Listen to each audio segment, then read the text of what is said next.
رباك ربك جل من رباك ورعاك في كنف الهدى وحماك.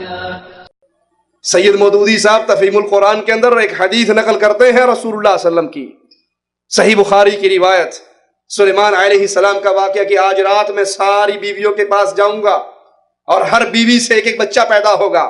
مصطفیٰ علیہ السلام نے فرمایا کہ وہ انشاءاللہ کہنا بھول گئے سوائے ایک کے کسی کو حمل نہ ہوا.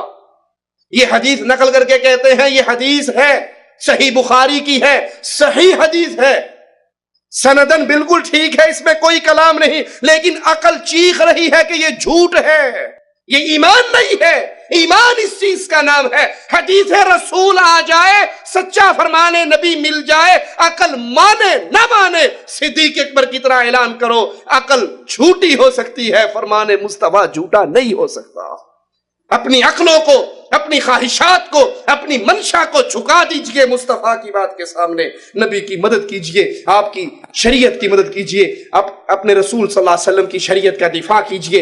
اللہ سے دعا ہے اللہ ہمیں مصطفیٰ کا ادب کرنے کی توفیق عطا فرمائے، صحیح ادب کا تصور ہمارے دلوں میں پیدا فرمائے، زندہ رکھے. اللہ اپنے پیارے حبیب علیہ السلام کی لائی ہوئی شریعت کے پیغام کو عام کرتے ہوئے ہمیں دنیا میں زندہ رکھے، ایمان کی حالت میں زندہ رکھے. جب موت دے تو ایمان کی خوبصورت ترین حالت کے اندر اللہ ہمیں موت دے. اس حال میں موت دے اللہ ہم سے راضی ہو، ہم اپنے اللہ سے راضی ہوں، لا الہ الا اللہ کا پیغام ہماری زبان سے نکل رہا ہو اور اہل شرک کے ہاتھوں شہادت کی موت پا کے اللہ کی جنت کی طرف روانہ ہو رہے ہوں. اللہ ہمارے گناہوں کو معاف فرما دے، ہماری خطاؤں کو معاف فرما دے. اللہ ہم میں جو بے اولاد ہیں ان کو اولاد عطا فرما دے. اے اللہ ہم میں جو دکھی ہیں ان کے دکھوں کو دور فرما دے.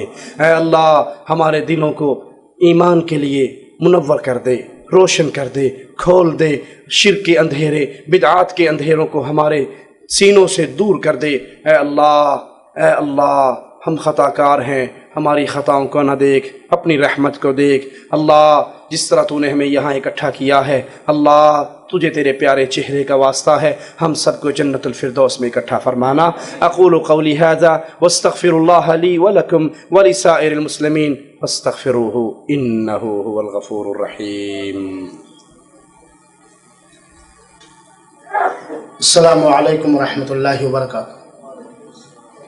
الحمدللہ وحدہ والصلاۃ والسلام علی من لا نبی بعدہ.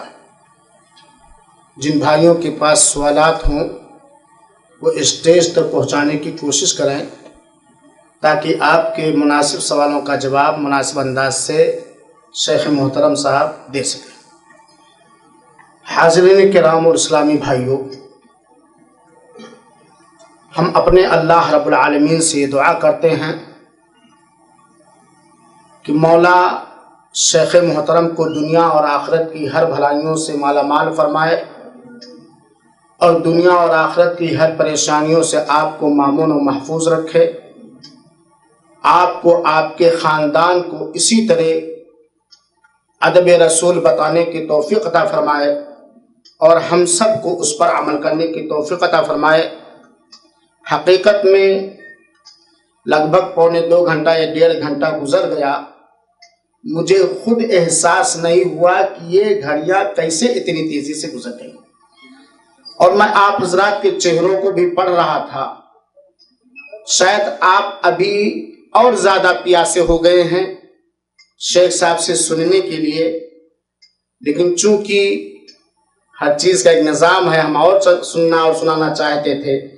وقت کی قلت دامانی کی وجہ سے شیخ صاحب نے اختصار کے ساتھ آپ حضرات کے سامنے آداب رسول صلی اللہ علیہ وسلم بیان کیا. کہنے میں بھی مزہ آیا، سننے میں بھی مزہ آیا.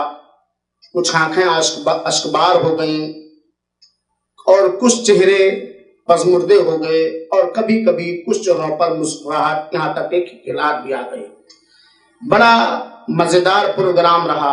لیکن میرے بھائیوں ساتھیوں، میں آپ سے نہیں اپنے سے عرض کرتا ہوں کہ اے عطا الرحمن، تو نے جو کچھ سنا ہے اس پر عمل کرنے کی کوشش کر.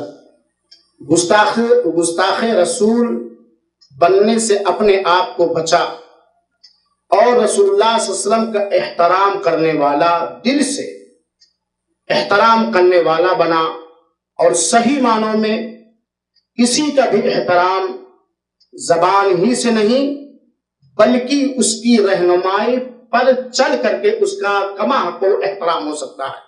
رباك ربك جل من رباك ورعاك في كنف الهدى وحماك